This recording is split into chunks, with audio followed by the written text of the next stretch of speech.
saludo a todos los que siguen este programa de Autores de Historias. El día de hoy estamos con Andrés Calderón, con el fin también de celebrar un poco su debut como autor.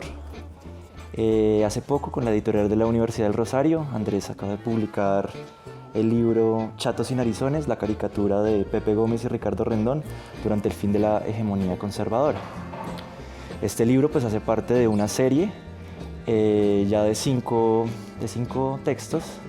El primero es mi texto sobre los signos del tiempo, sobre la caricatura de Ricardo Rendón. El segundo de Juan Carlos Herrera, en torno al último periodo de Rendón, durante el gobierno de Olaya Herrera. Y los otros dos textos son del profesor César Ayala, uno sobre Chapete, titulado Pintando al enemigo, y uno de Peter Aldor, Aldor en la mira. Este sería pues el quinto libro de esta serie.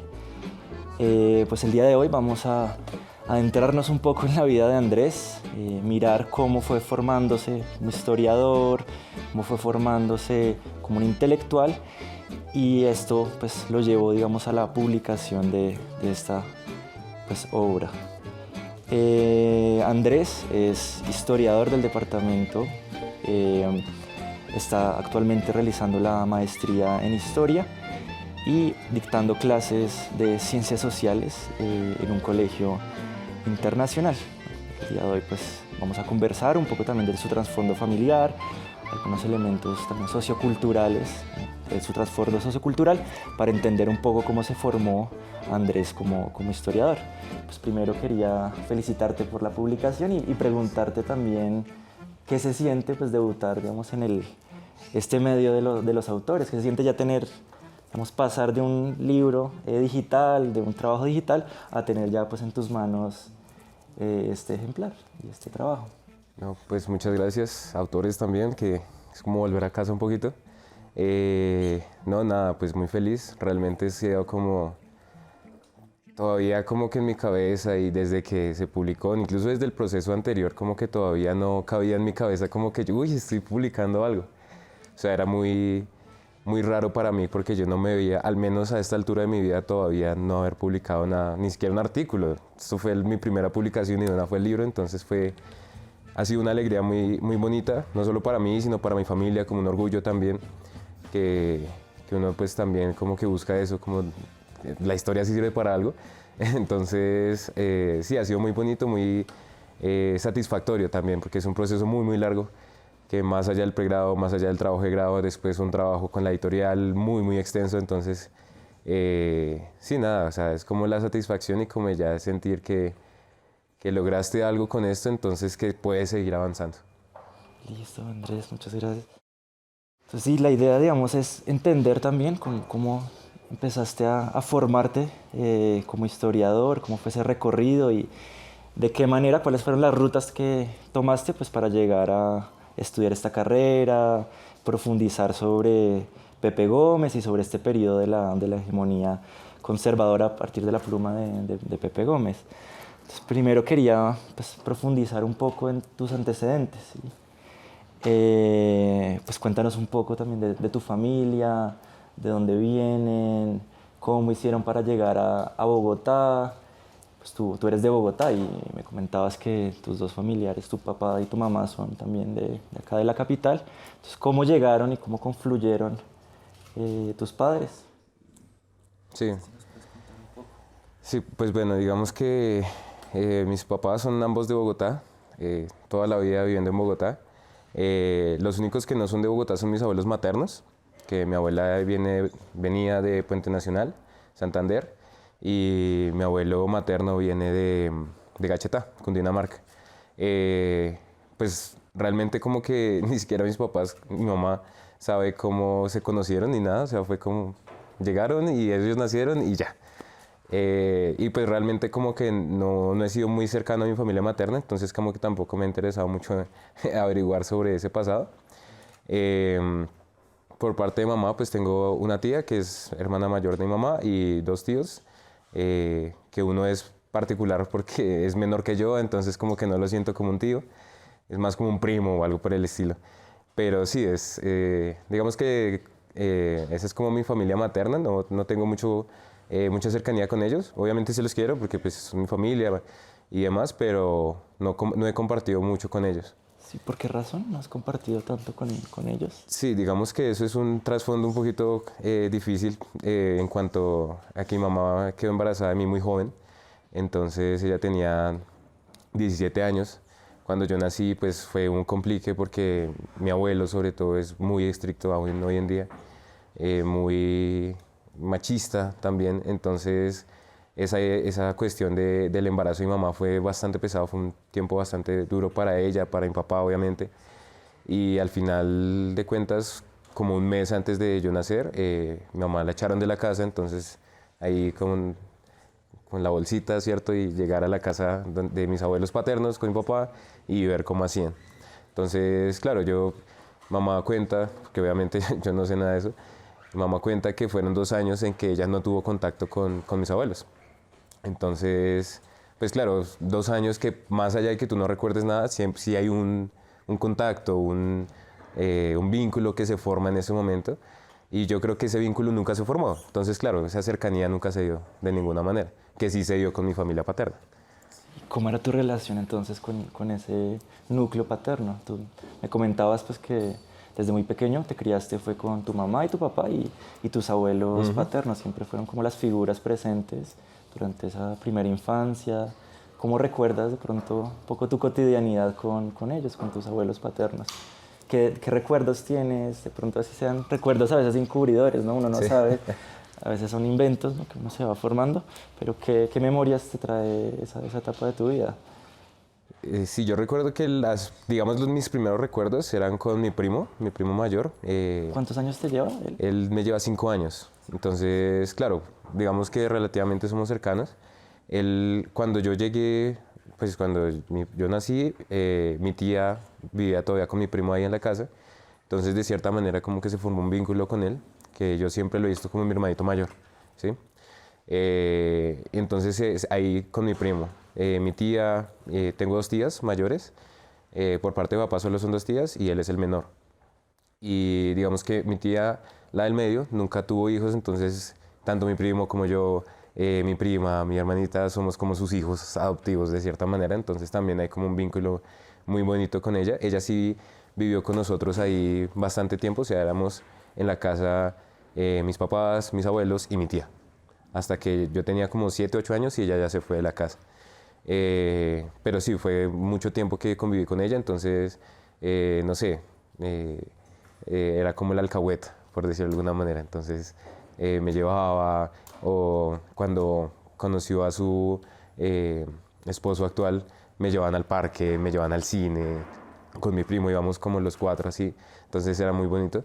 Y pues mis abuelos, obviamente mis abuelos siempre han sido como los alcahuetas, ahí sí. Obviamente no alcahuetas en dejarme hacer lo que quiera, pero sí como darme comida de ellos, por más que tuviéramos nosotros, ellos nos daban, o me daban a mí, me compraban cosas, sí, o sea, como que siempre fueron como muy consentidores y siempre como que compartí mucho con ellos, sobre todo con mi abuela, porque cuando yo entré al colegio, mi mamá comenzó a trabajar y demás, entonces ella era la que me llevaba al colegio o me recogía, alguna de las dos, y entonces siempre recuerdo, eran 2 posibilidades cada recogida del colegio. O estaba lloviendo, porque nosotros vivíamos en Juan Rey, aquí en el sur de Bogotá, y pues bajábamos, era una montaña, el colegio era una montaña así, y la casa estaba aquí abajo, entonces bajábamos, y claro, cuando llovía se hacían unos ríos de agua y caía agua de las casas, entonces ella me llevaba una capa y nos metíamos debajo de los chorros y jugando, o si hacía sol, entonces me compraba un helado, siempre un helado de vasito y ahí.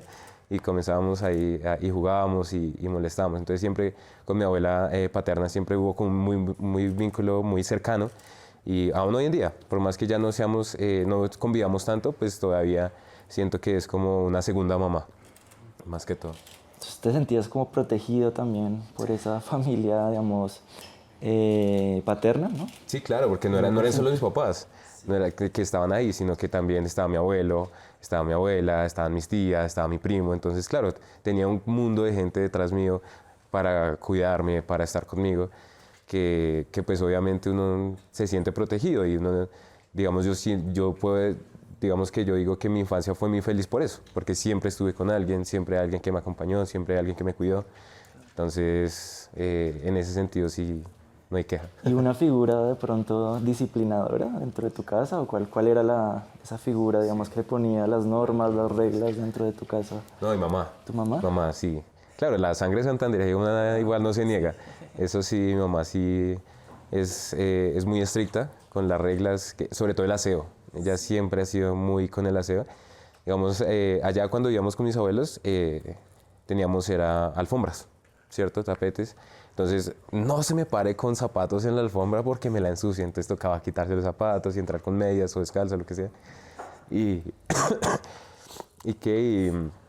claro, ahí estaba siempre la cuestión del aseo o, no sé, que lo mandaba uno a lavar loza y quedaba un poquito sucia y vaya y vuelva a lavar. Bueno, siempre usaban como muchas cosas, pero ella siempre ha sido la de las reglas. Y eso es importante dentro, digamos, la formación de uno como académico. Si uno lo vea como muy distante y es algo muy cotidiano, como esa disciplina que uno le forman en la casa, también luego se transcribe a la disciplina académica de cierta manera, ¿no? A ponerle un orden a las cosas.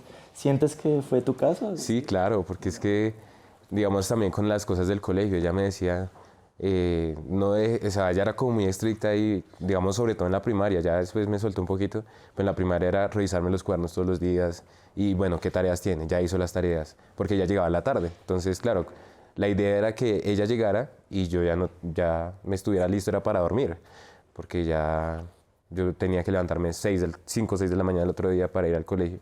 Entonces no se va a trasnochar haciendo tareas. Y ella así como muy estricta con eso. Y pues pues claro, como el regaño o el castigo, lo que sea, pues yo le tenía como miedo a esas cosas. Entonces yo decía, no, pues ¿para qué me gano el regaño si lo puedo hacer? Entonces siempre, toda la vida, sí, claro, después el bachillerato, la universidad, siempre he sido como muy estricto conmigo mismo por esa formación. Y digamos, ese Andrés tan pequeño, digamos, ese primer Andrés, tú pues comentabas que tus padres eran muy trabajadores, ¿no? Y por eso pues tus abuelos en muchos momentos estaban ahí llevándote al colegio, estar ¿no? pendientes de ti. ¿Cómo, digamos, veía Andrés a sus papás, personas tan trabajadoras? ¿Qué imagen te formaste de ellos en ese primer momento? Sí. ¿Cómo veías el hecho de que estuvieran pues tan demandados, Sí. trabajando todo el tiempo? Digamos que esas primeras etapas, claro, como que ese vínculo que se formó sobre todo con mi abuela, fue gracias a eso, a que ellos no estuvieron mucho tiempo.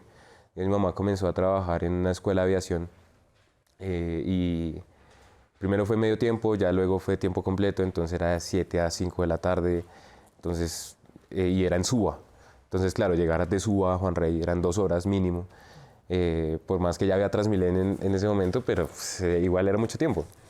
Y que pues la veía en las mañanas porque ella normalmente era la que me llevaba al colegio y en las tardes ya para acostarme con buenas noches y chao al otro día. Y con mi papá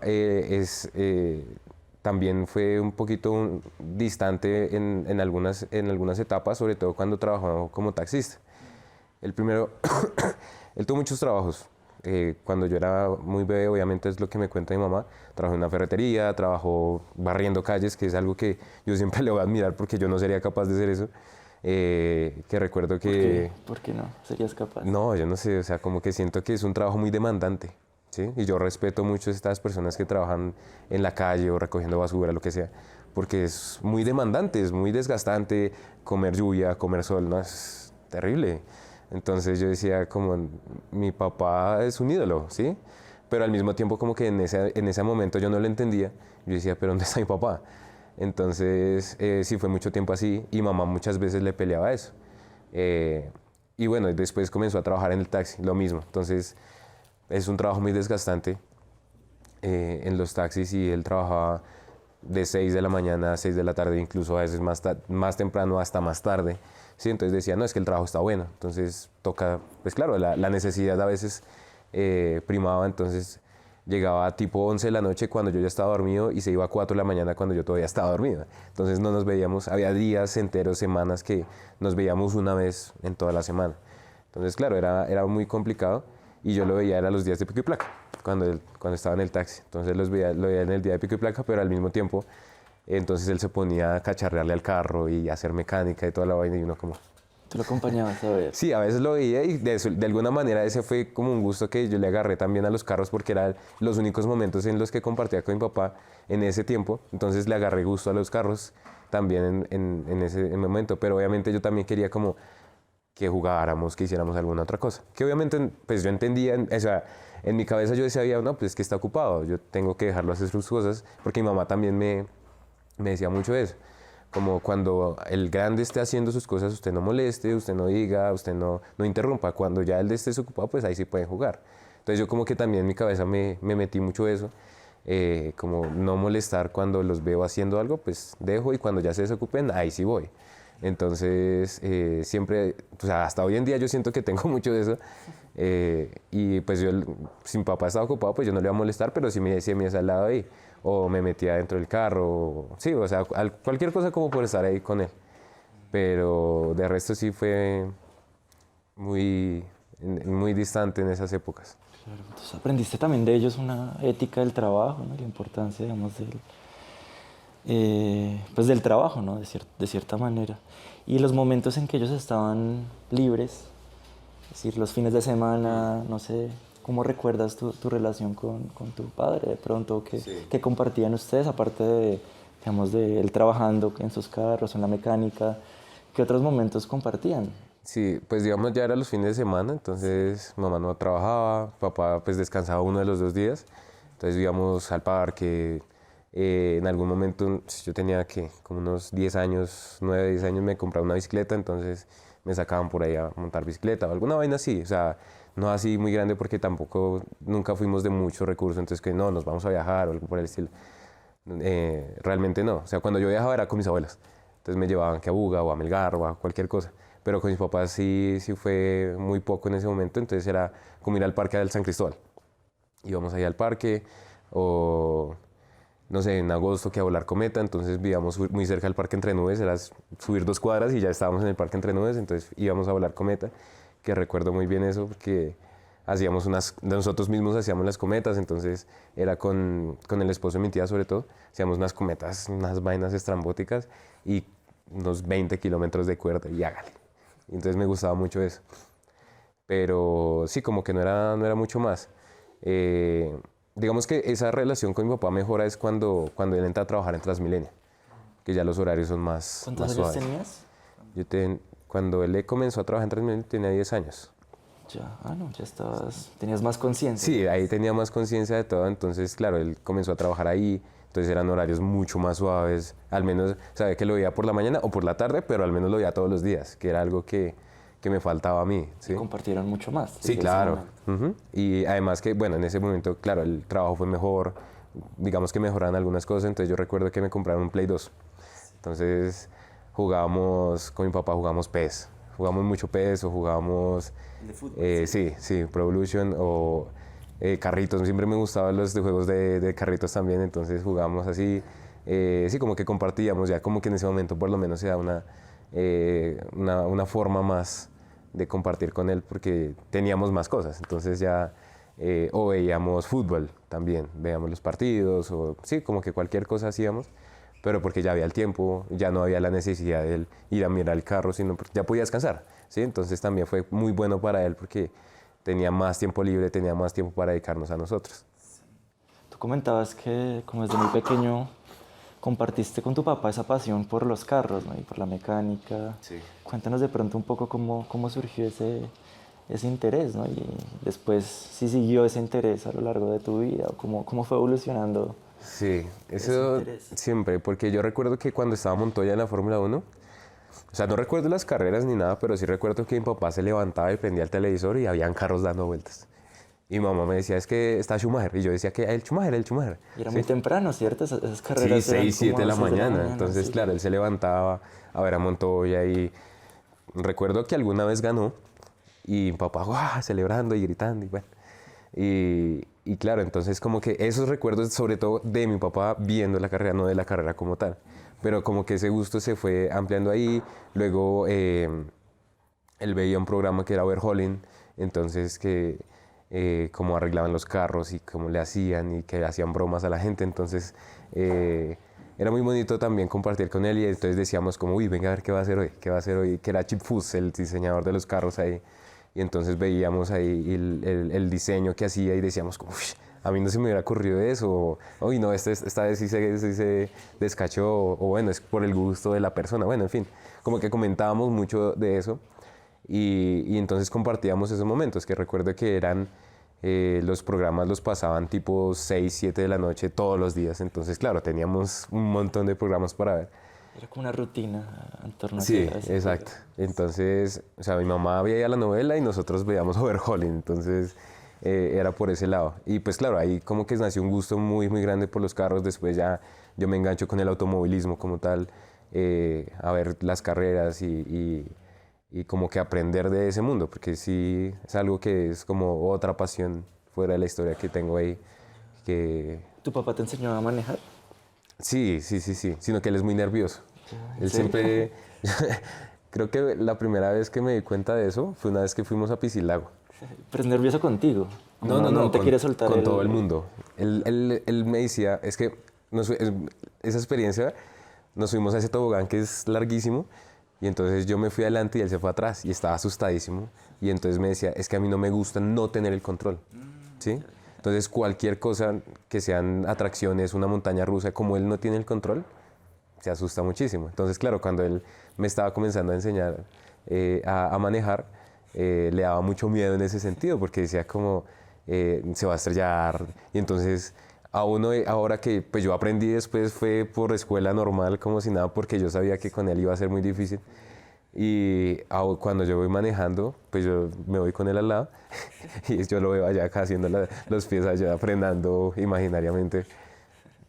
Pero bueno, sí, esa chévere igualmente que compartamos ese gusto. Sí, y no seguiste como explotando o explorando esa pasión de pronto inicial por los carros, como de pronto un proyecto de estudiar algo relacionado con eso, o en el presente, pues, cómo, digamos, está esa segunda pasión, ¿no? Sí, De Andrés. sí, es lo que te comentaba la vez pasada, yo no, o sea, en mi momento de ya estar en 11 y eso, yo tenía muy claro que quería estudiar diseño. O sea, historia era como un hobby, que algo que siempre me gustó, que yo leía, que cualquier vaina que tenía relativa a la historia, pues yo la veía. Pero no algo que yo decía como, uy, yo quiero ser historiador, mejor dicho, me voy a proyectar para hacer eso, porque realmente no es así. Sí, yo quería ser diseñador de carros. Y entonces yo dibujaba y hacía y en algún punto yo dije, uy, ya la estoy logrando, me estoy convirtiendo en el segundo Chip Foose y así.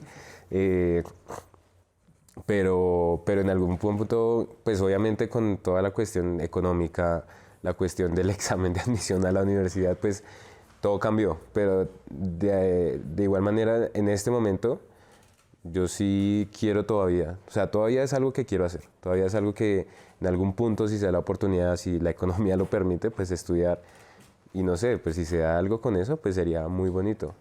Entonces, sí es algo... No hay posibilidad de conectar de pronto ambas Si pasiones. se logra conectar, ¿O has sería... visto? ¿Has encontrado de pronto algún tema? Sí, pues digamos que, pues claro, metido en esta cuestión de la historia, pues uno ya se vuelve un poquito más crítico en cuanto a muchas cosas y yo con mi pasión de la Fórmula 1 sobre todo, pues como que hago investigación sobre la Fórmula 1 y por mi cuenta, como de tal manera que solo es por hobby.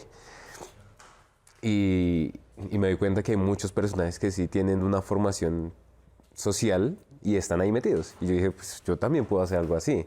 Entonces, no sé, alguna vaina de, no directamente metido en el carro y haciendo mecánica o lo que sea, sino en algún punto de pronto con mi formación acá y otra formación que pueda tener en el futuro, pues meterme en ese mundo también sería muy, muy bacano. O sea, es algo que yo quiero hacer y que pues ojalá lo pueda lograr en algún punto. Volvámonos un poquito. Ya nos Sí. adelantamos a la etapa de la universidad, ¿no? Ya Andrés es historiador, pero pues toca retrotraer un poco el disco. ¿Cómo, digamos, fue tu experiencia primero en el colegio? Tú pasaste por dos colegios, ¿no? El San Sí. Ramón Pompuri. San Ricardo. San Ricardo Pompuri, qué pena. Fue un primer colegio y fue un colegio confesional, me comentabas.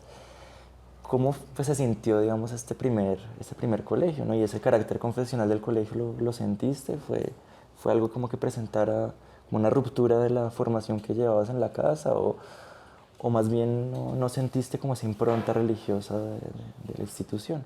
Sí, digamos que, claro, uno es pequeño, yo entré en transición, si no estoy mal, transición a quinto, porque el colegio solo era primaria. Y pues como que uno siente, uno le están enseñando y uno no sabe de dónde viene todo eso, sino que uno simplemente elige creer y ya. Entonces, en ese momento, esas primeras etapas, como que no fue tan consciente esa vaina de religión. Entonces, vamos a leer la Biblia, vamos a aprender de los mitos de yo no sé qué, de Abraham, que la historia de Abraham, que la historia de Noé, que Jesús, que no sé qué. Pues uno aprende.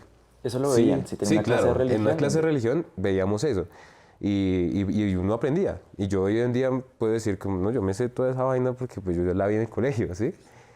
Pero ya uno más grande como que con un espíritu más crítico y uno dice como, venga, ¿yo qué aprendí en ese momento y por qué aprendí esto?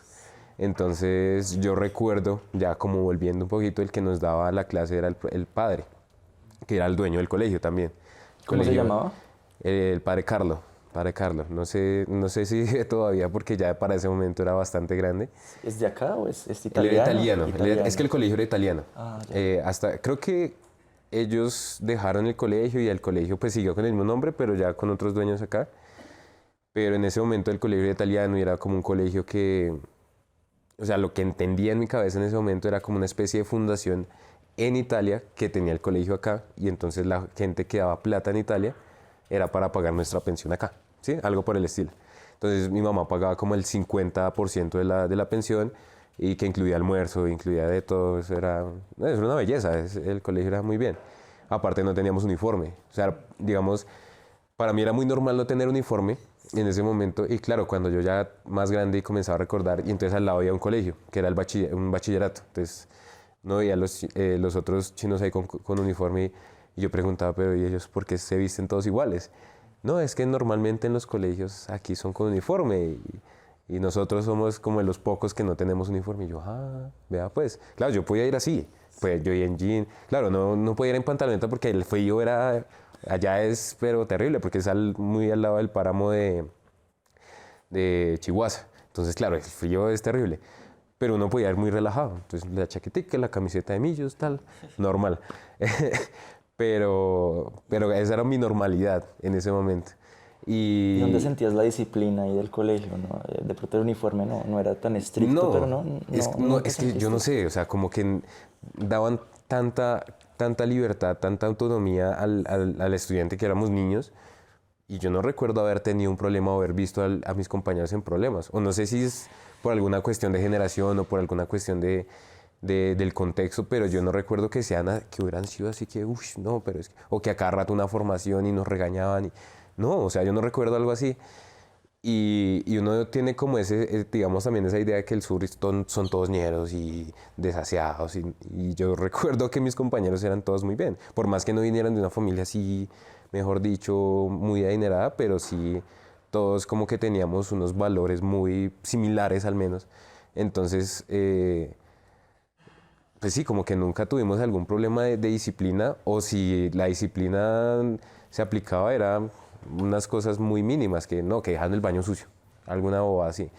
Pero el resto no era así muy estricto, más allá de la cuestión de la religión, porque bueno, ahí como que me desvío un poquito, las clases de religión con el padre, por más que era un padre, yo hoy en día digo como el man era muy progresista, el man era como muy mente abierta y el man nos enseñaba cosas del universo.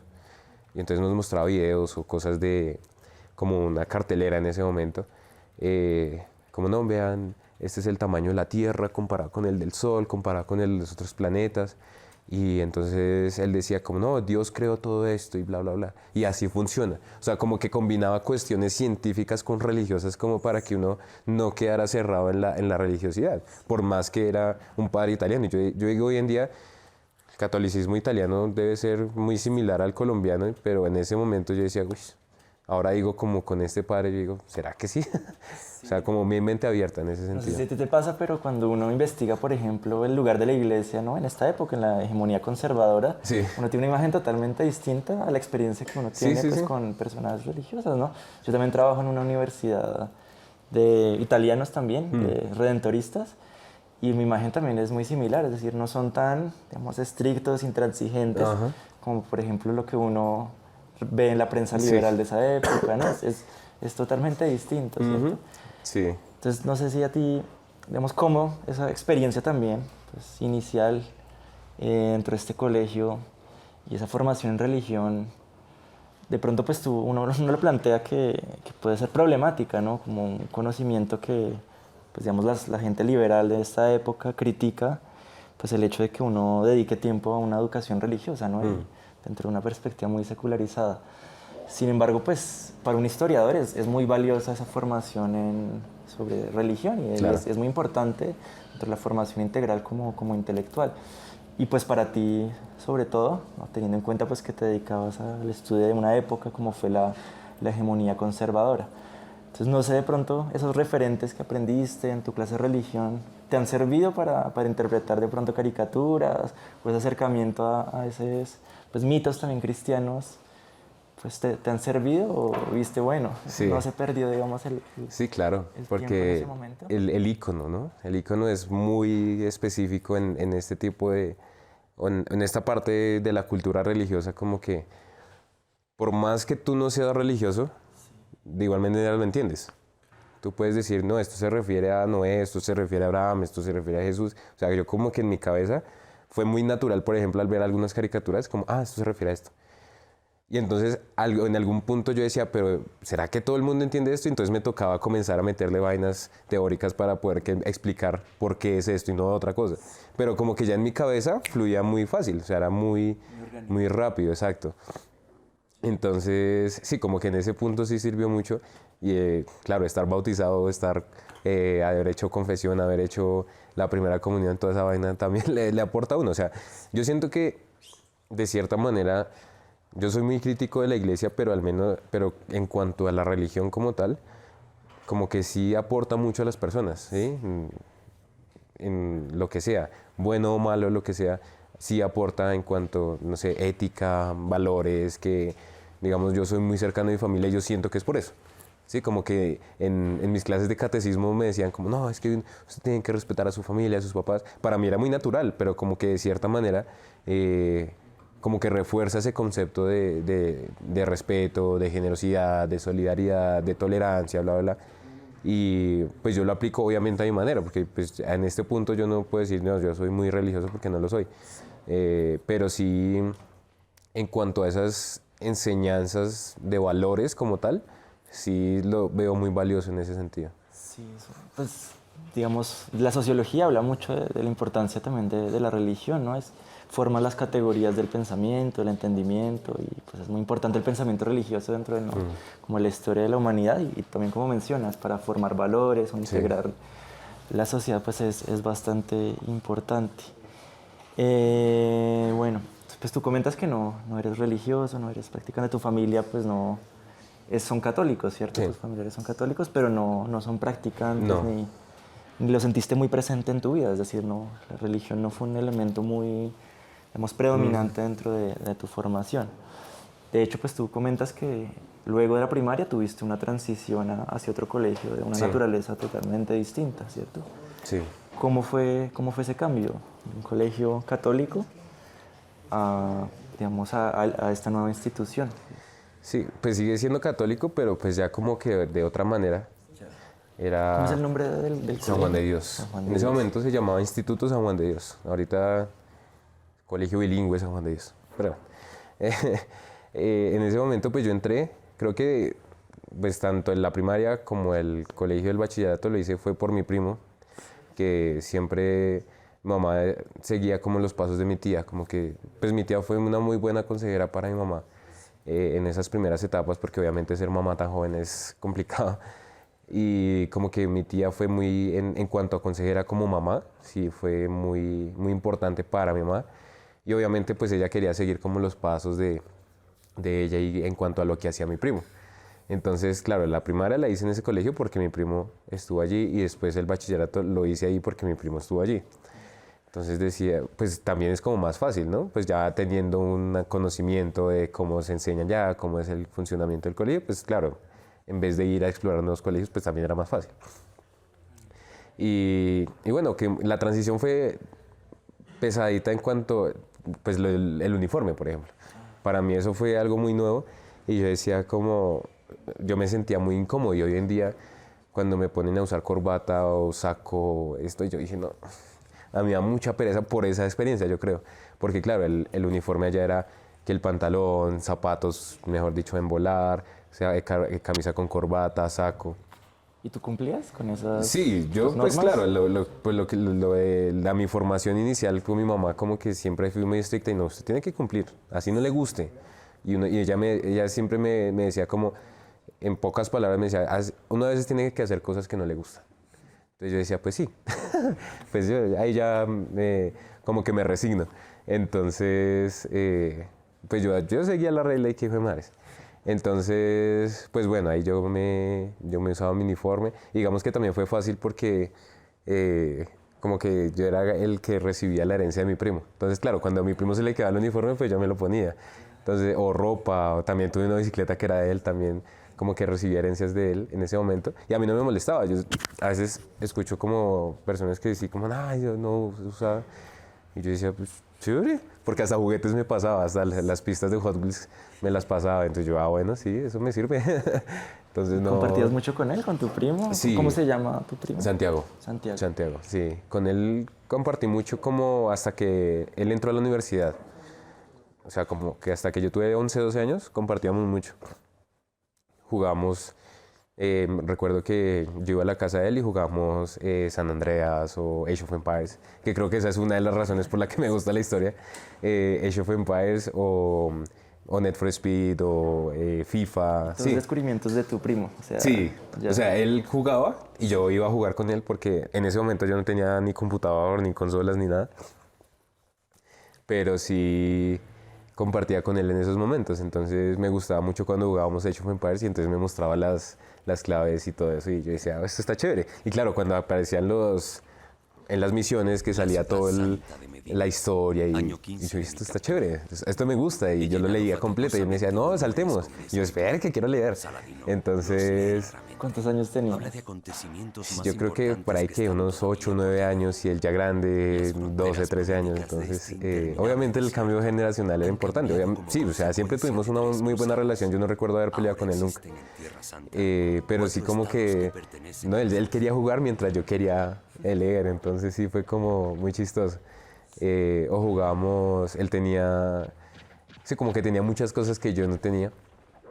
Entonces siempre me gustaba ir a la casa de él tenía bates de béisbol, entonces salíamos y jugábamos béisbol, alguna bobada, siempre ¿Fue hacíamos tu mucho. modelo él? Él más o menos, digamos, imitabas la personalidad de él o de pronto también algunos de los hobbies que él tenía, ¿sí? Sí, la música, digamos, mis primeros gustos musicales vienen de él, sí, entonces él escuchaba música y pues yo solo le preguntaba cómo se llama esta canción o qué es eso y después yo me iba a la casa y escuchaba y comenzaba a explorar más música.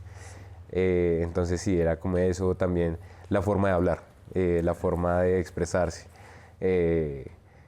Entonces sí, como que hay unos modelos muy copiados de él, pero pues sí, no es algo que me moleste y no es algo que me cueste decir, porque sí, uno siempre tiende a copiar lo que le gusta de alguien más. Claro. En tus gustos pues tienes modelos muy claros, pero también hay un Andrés que es muy distinto a ellos, ¿no? Sí, claro. Es decir, el Andrés historiador pues es muy diferente a lo que le gustaba a tu primo, a lo que le gustaba a tu papá.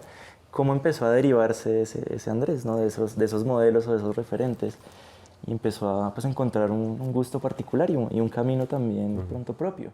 Sí, yo creo que la academia, porque mi primo sí, él, sí, ¿Empezó eso? sí, porque yo recuerdo que cuando entré al colegio en el bachillerato, pues dejaban tareas y a veces yo iba a la casa de mi primo, mi tía, porque allá estaba mi abuela cuidando a mi prima que estaba chiquita en ese momento y yo después me iba con mi abuela para la casa. Entonces yo iba y hacía tareas allá mientras nos íbamos. Y pues yo haciendo tareas Y entonces llegaba mi tía o algo así y me preguntaba, pero si dejan tareas en el colegio, ¿por qué a Santiago no le dejan? Entonces, claro, que él decía que no me dejan tareas, que no sé qué. Y a cada rato llamaban a mi tía como, no, es que no hace... O sea, él es muy buena persona, muy bonito, muy formal, pero no hace tareas. Así es, no que mal a tu primo. Sí, sí, literal eso. Claro, yo me sacaba buenas notas, pues no era muy difícil tampoco.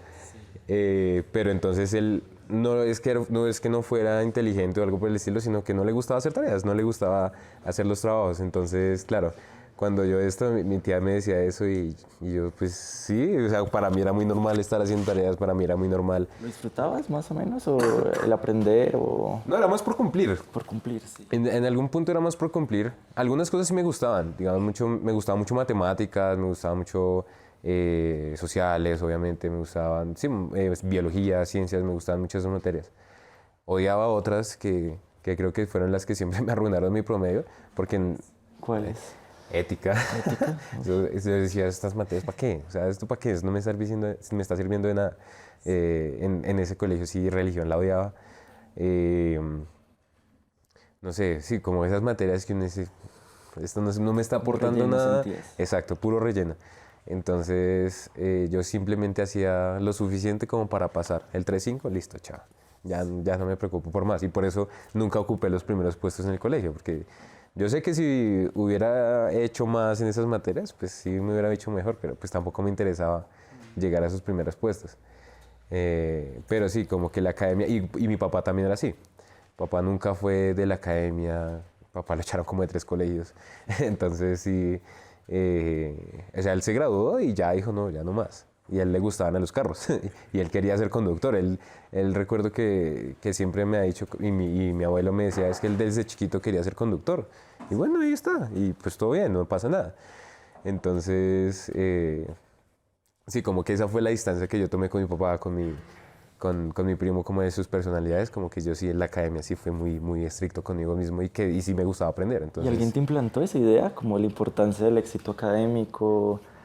De pronto, no sé, Sí, tu mi mamá mamá. te Mi insistía mamá. de pronto en Yo eso. creo que en algún punto mi mamá como que intentaba motivarme a mí en ese sentido porque pues ella sí quería estudiar, ella sí esto, pero pues por la cuestión de mi culpa, como que no pudo, entonces como que sí me motivaba mucho y como que me transmitía ese cariño por aprender, más que la academia, por aprender y como que esa cuestión de siempre hay que aprender algo nuevo, de cualquier cosa se puede aprender, como que sí es muy de ella.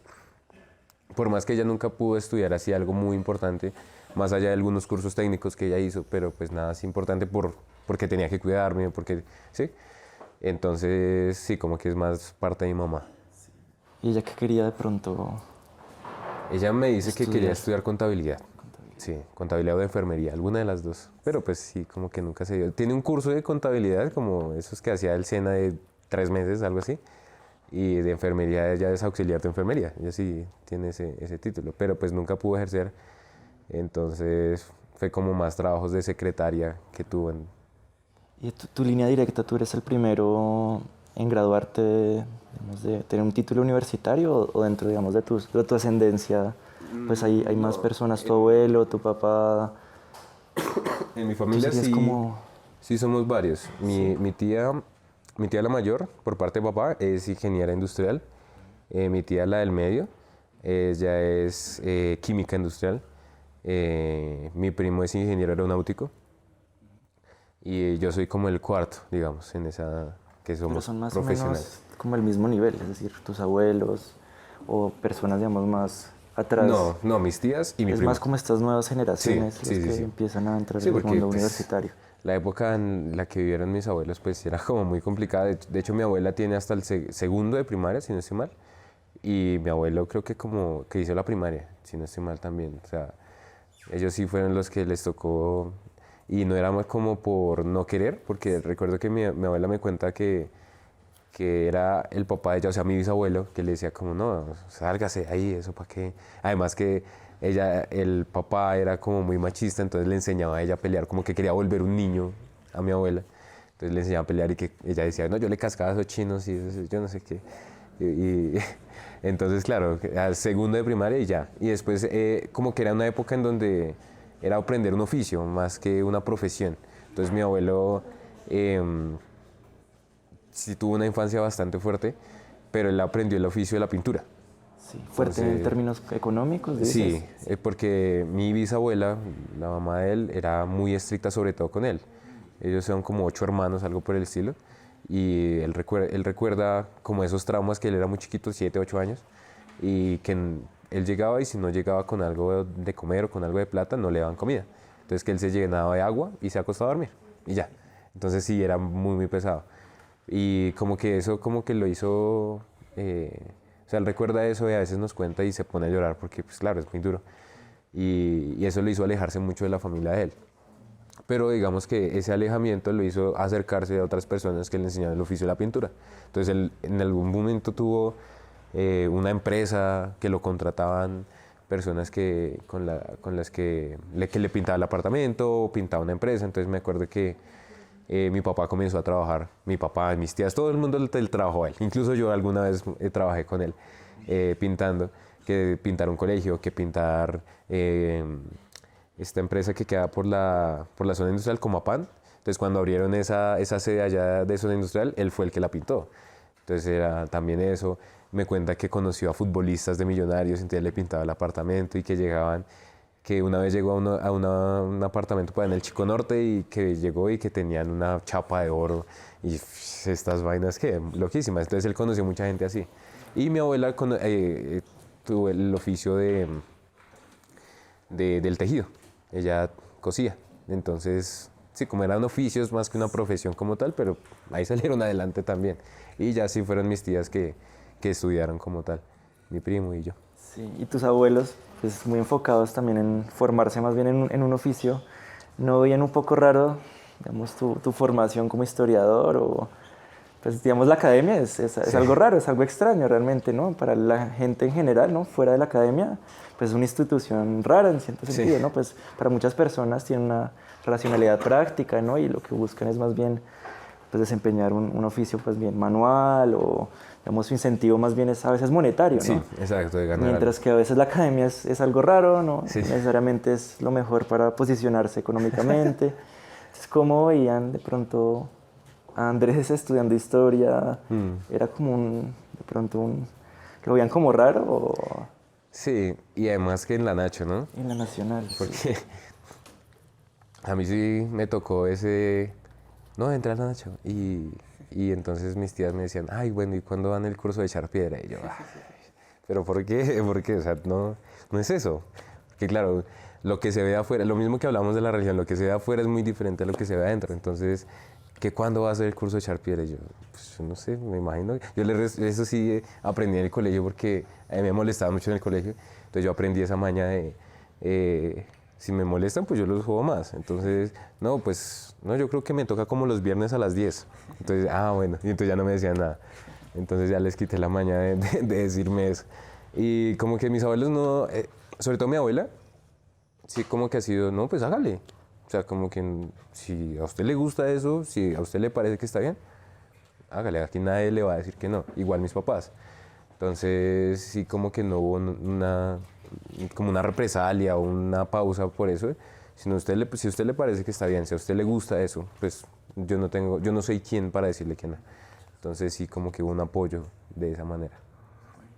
¿Cómo fue esa transición también, ¿no? Del colegio a la universidad? Y pues, tú mencionas que algunos programas, algunos juegos y pues tu interés también por la academia en general, pues ya fueron forjando también digamos, una inclinación hacia las humanidades, hacia las ciencias sociales, aunque pues preferías pues estudiar diseño gráfico en un primer momento. Sí. Pues, ¿cómo fue esa transición? Tú te graduaste muy joven.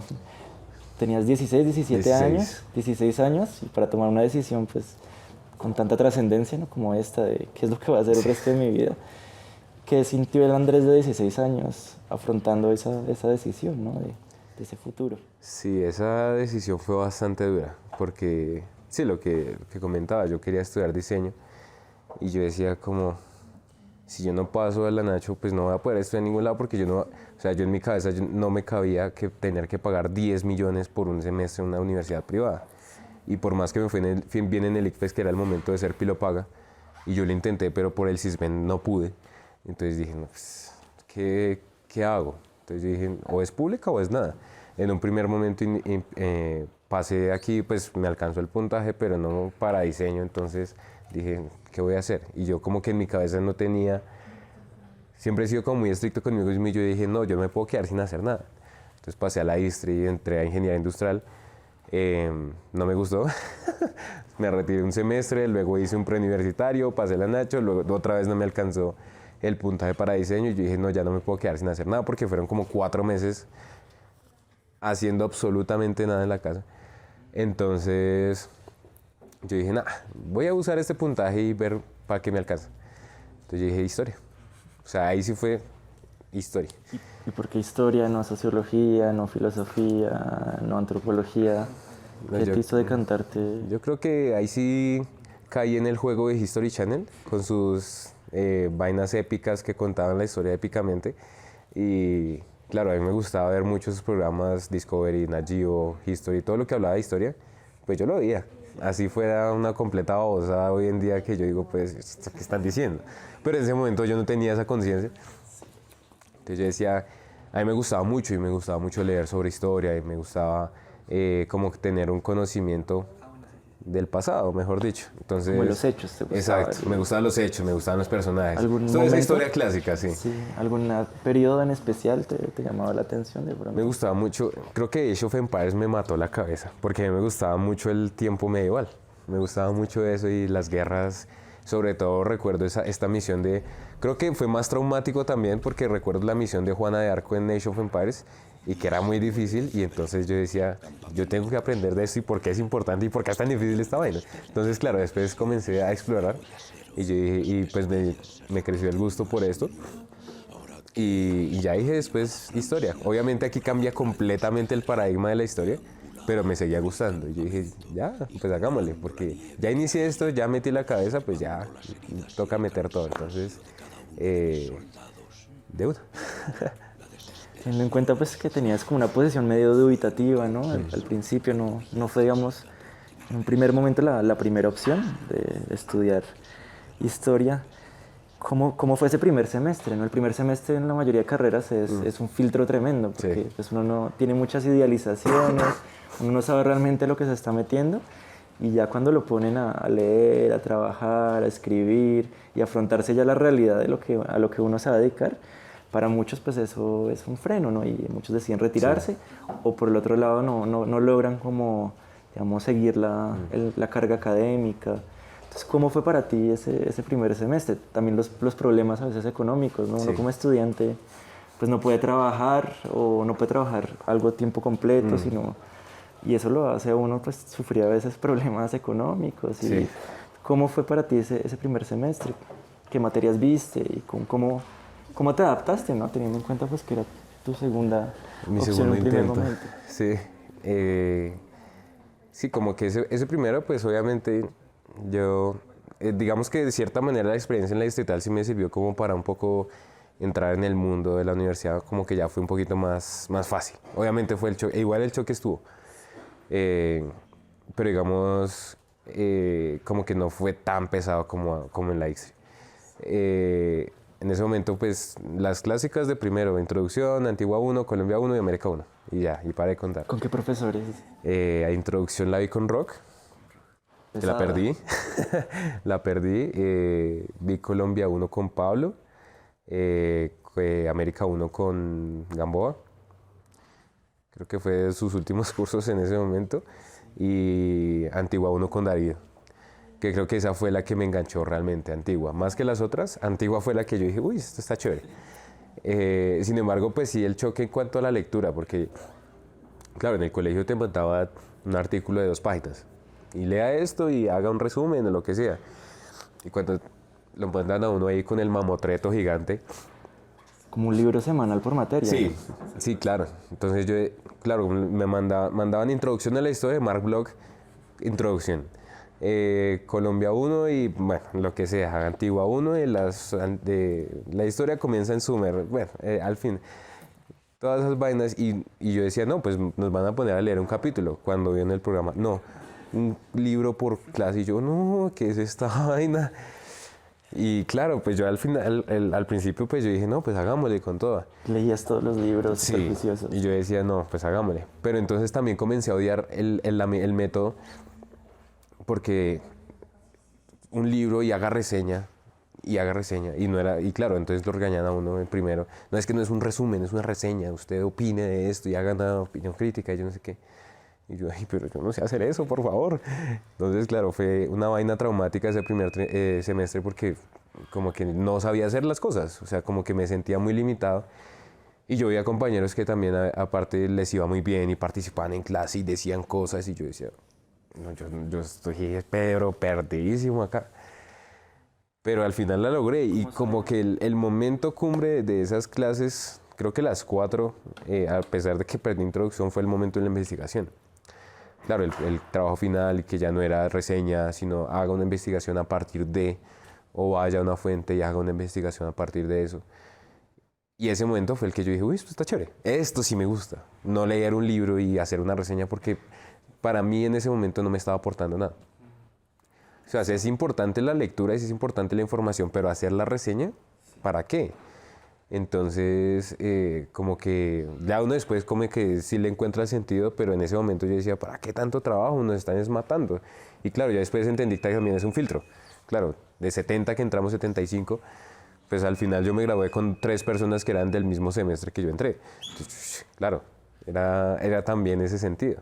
¿Y eso fue lo que te hizo permanecer, esa pasión por la investigación? ¿Sientes, a pesar de que, pues, de choque, haber perdido una materia, ¿no? esa dificultad de la cantidad, digamos, la extensión de las lecturas? Sí. Entonces, ¿qué fue lo que te hizo permanecer dentro de la carrera? La investigación, ese momento de llegar y encontrar una fuente y decir, uy, esto está interesante, de aquí es donde sacó este man esta información para decir esto. Y yo decía, uy, esto está chévere, esto sí me gusta, esto sí es como que yo en mi cabeza, o sea, siempre que estoy investigando, siempre que estoy leyendo, siempre que hago archivo, lo que sea, me voy a ese momento, o sea, como que en mi cabeza viajo y estoy viendo cómo es la persona que estaba escribiendo esto, o si me imagino todo el contexto y eso sí era lo que me apasionaba a mí. Entonces, en ese momento, cuando presento esos últimos trabajos que me va bien, que ahí sí me va bien, entonces yo digo, sí sirvo para esta vaina, lo que no sirve para hacer reseñas, pero sí sirvo para investigar, que al final es el motivo o el objetivo de la historia. Entonces ya ahí fue cuando yo me enganché y creo que un punto muy importante ya fue en segundo cuando en Colombia 2 Lucía nos dice, no, vayan al archivo y vayan y busquen una fuente primaria de algún tema y hablen de eso. Ahí fue cuando yo dije, esta es la vaina, esta es la historia, esto es lo que sí quiero hacer. Entonces... ¿A qué archivo fuiste? Al general. Al general de la Nación. Sí. ¿Qué textos consultaste? ¿Cómo? Me acuerdo que fue un trabajo en parejas con un amigo que fuimos y que era un trabajo sobre comunicación. Entonces vimos telegramas, vimos cuestiones ¿cómo es que era esto? De proyectos para hacer ferrocarriles y bueno, como que vimos así como un acervo muy general porque obviamente por tiempo no nos daba. Teníamos que entregarlo como en 2 semanas, entonces no nos daba para hacer un trabajo muy detallado, pero como que sí veíamos y comunicaciones muy raras, entonces unos telegramas con unos mensajes que decíamos como esta vaina qué. Entonces, claro, como la vida del común, porque era como el WhatsApp, ¿sí? Como mensajitos así de ese estilo que no tienen así importancia histórica, pero decíamos como esto igual es interesante. Ver estas cosas también es importante, como lo que hace Pablo, por ejemplo, la vida cotidiana. Entonces, sí, por lo menos para mí en ese punto yo dije, hay un sentido en toda esta investigación, en darle vida a los que ya no están. Más o menos en mi cabeza funcionaba en ese momento. Sí, y tiene una estética también, ¿no? El ir a los archivos, sí. ¿no? Que es conectarse ya como más directamente, ¿no? No es lo mismo que uno le cuente, ¿no? La historia, a uno encontrarse directamente ya con los documentos. Eso también es muy llamativo dentro de las personas que tienen una vocación de historiadores. Sin embargo, digamos, en muchas de las materias no hay una exigencia tan fuerte de invitarlo a uno a ir al archivo, ¿no? o a la hemeroteca. En la mayoría uno puede, digamos, utilizar otras fuentes virtuales, digitales y hacer los trabajos con base en estos elementos, ¿cierto? Pero hay un par de materias ahí en la carrera que sí lo obligan a uno a ir, ¿no? Una de esas es métodos con el profesor Ayala, que es más o menos un rito de paso dentro de de la carrera de historia, ¿no? Es fuerte, es exigente, también las reseñas, la investigación, y pues por eso, digamos, muchos le tienen su respeto, o, digamos, algún rito a esa materia. ¿Cómo fue tu experiencia en la clase de métodos? En qué semestre la viste? Sí, creo que métodos, yo le cogí miedo a métodos desde primero cuando en inducción nos dicen, en métodos está en el programa en tercero, pero métala para el quinto, séptimo. Uy, entonces es re pesada. Y les hice caso. Y creo que fue bueno hacerles caso, porque cuando yo le iba a ver en un principio, yo le iba a ver en tercero. Y era con Estefania. Y después dije, no, yo no la voy a ver, me da miedo. Entonces me metí otras materias.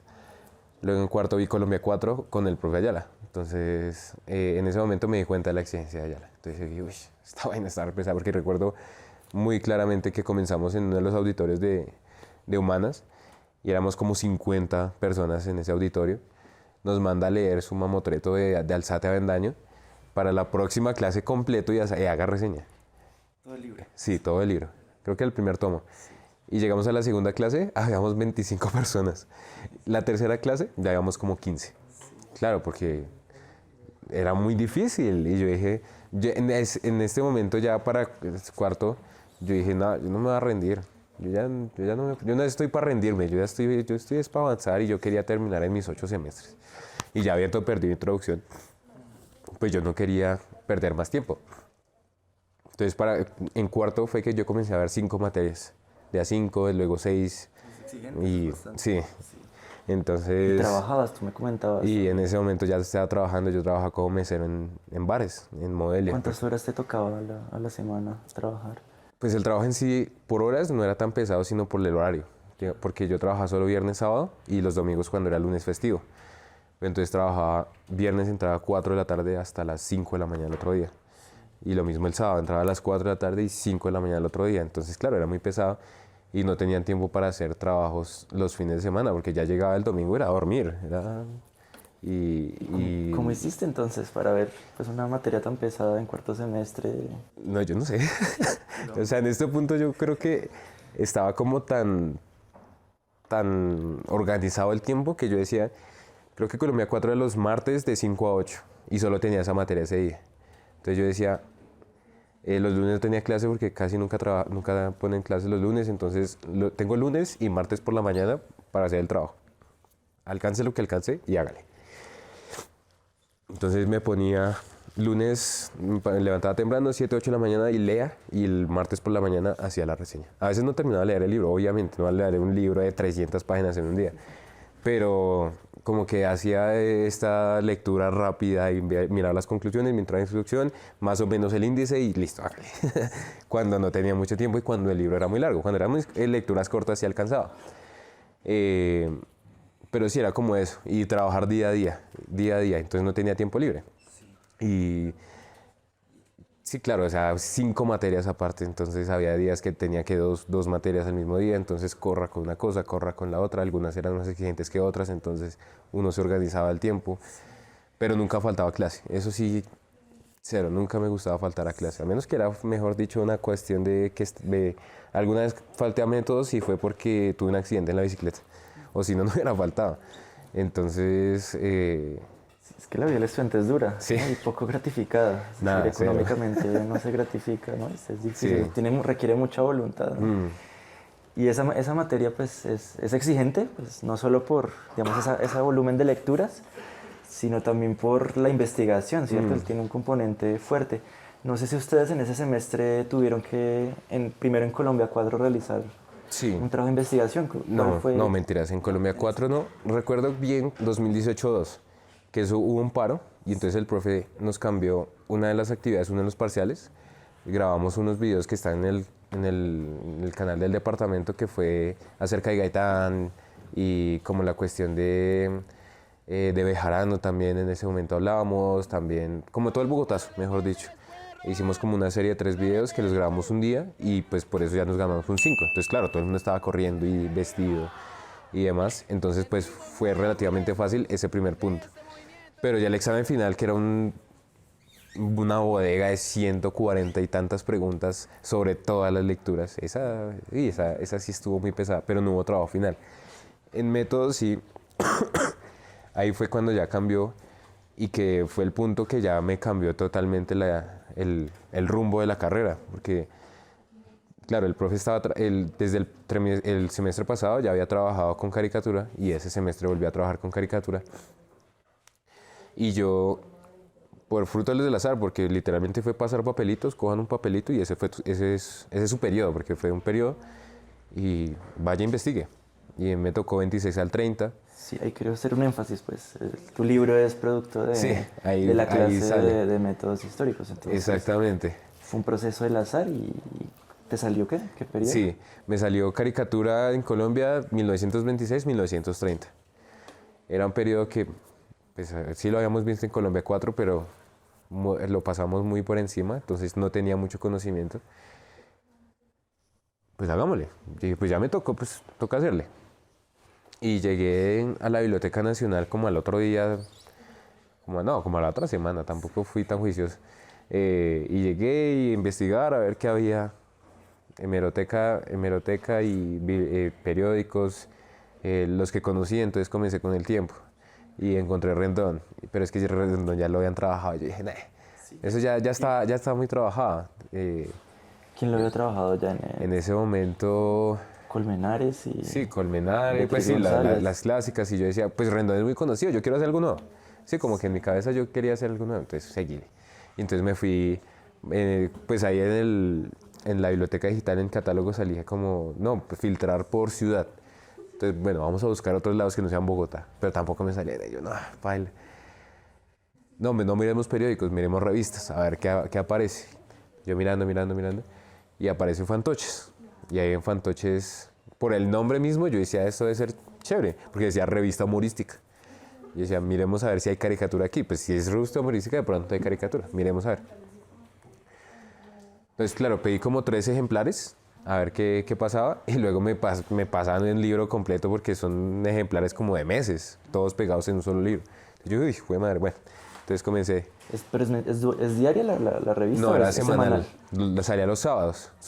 Recuerdo que una salió un viernes, no me acuerdo por qué razón, pero el resto eran los sábados. Sí, de pronto nos puedes contextualizar sobre la revista, cuando la fundan o más o menos de qué época es, qué tendencia. Sí, la revista precisamente la fundan en el 26. Entonces, claro, cuando yo busqué 1926 revista, entonces me salió Fantoches y salía 1926-1932. Director, Manuel José Jiménez, bla, bla, bla. Digamos que la única información así importante que encontré sobre Manuel José Jiménez era que no era la primera revista que tenía, sino que ya había tenido unas anteriores, todas de sátira. Y el man era liberal. Entonces yo decía, bueno, tenemos una revista liberal, de corte liberal. Y pues sí, como que desde el 26 al 32, ahí aparece Pepe Gómez.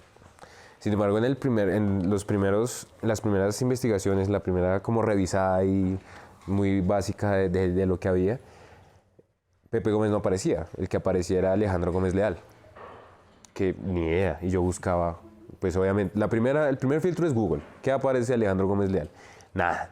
Yo decía, uy, esta vaina está complicada. Sigamos avanzando a ver qué más aparece. No querías uno tampoco tan rebuscado. Sí, tan es que si no hay fuentes, pues uno cómo hace un trabajo. Entonces... por la limitación del tiempo también. Exactamente. Sí, claro, porque teníamos un semestre para hacer un trabajo que era una vaina muy, muy grande. Porque claro, el profe en las clases nos decía, no, primero tenemos que hacer esto. Claro, muchos pasos para un trabajo que al final teníamos que entregar. Y era un solo semestre, o sea, no era un trabajo de grado, pero parecía. Entonces, claro, yo tenía que hacer algo mucho más rápido, mucho más sencillo. Y también nos decía, como no, pues tienen 4 años ahí, pero pueden reducir en cualquier momento. Y yo, bueno, esto está más fácil que hacer 4 años de investigaciones para un doctorado, en mi cabeza, ¿no? Yo decía... Y luego entonces comencé más adelante y yo decía, ¿qué pasó importante en este periodo? Y no, pues Masacre de las Bananeras, ese es clásico. Entonces me fui hasta el 28 y comencé a encontrar caricaturas. Ya no aparecía Gómez Leal y yo decía, uy, ¿qué le pasó a este man? Entonces veía de diferentes caricaturistas, entonces Díaz, Roa, Mora, y decía, ¿quién es esta gente? Y yo buscaba en Google, caricaturista Díaz, 1928, nada. Hasta que en algún punto llegué a un artículo de Beatriz González y decía, oiga, Pepe Gómez trabajaba en Fantoches trabajó del 26 al 32 y firmaba con estos seudónimos. Roa, Díaz, todos los seudónimos que yo había encontrado, fue Beatriz González la que me dijo, es que Pepe Gómez es solo una persona. Claro, yo en la forma de los dibujos, habían patrones, era muy similar todo. Y yo decía, pues que o son muy o se copian o qué pasa. Claro, al final me di cuenta que era una sola persona. Entonces ahí fue cuando ya me enganché con eso, porque aparte siempre me ha gustado este secretismo de algunas cosas, como que estas personas que son como muy, sí, como que su vida es muy secreta y como que al final, en ese punto yo dije como no, ya encontré, ahora periodicemos. Entonces, no, pues Masacre, vámonos más adelante, no me quiero ir tan adelante, no me quiero ir hasta el 32 porque tendría que ser un trabajo muy, muy largo. Y además mi periodo era solo hasta el 30, entonces yo dije, no, pues ¿qué pasa en el 30? No, elecciones. Llega la Yerredes, acaba la Comunidad Conservadora, listo, hasta las elecciones. Al final, en mi cabeza fue muy fácil.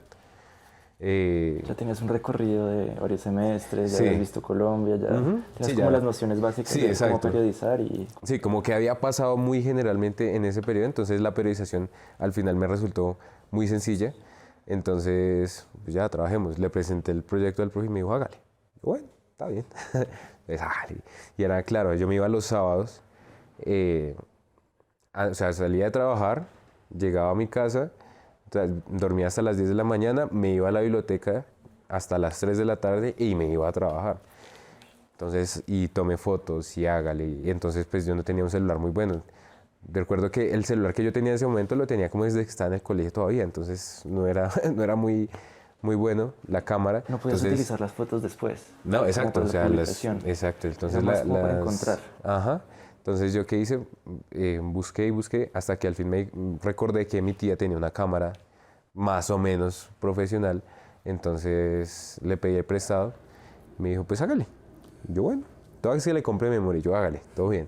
Entonces saqué mi cámara y tomé fotos, que son las que están ahí. O sea, las fotos que yo tomé para el libro, esas son, las tomé 2018, las de Pepe Gómez, las otras sí son después.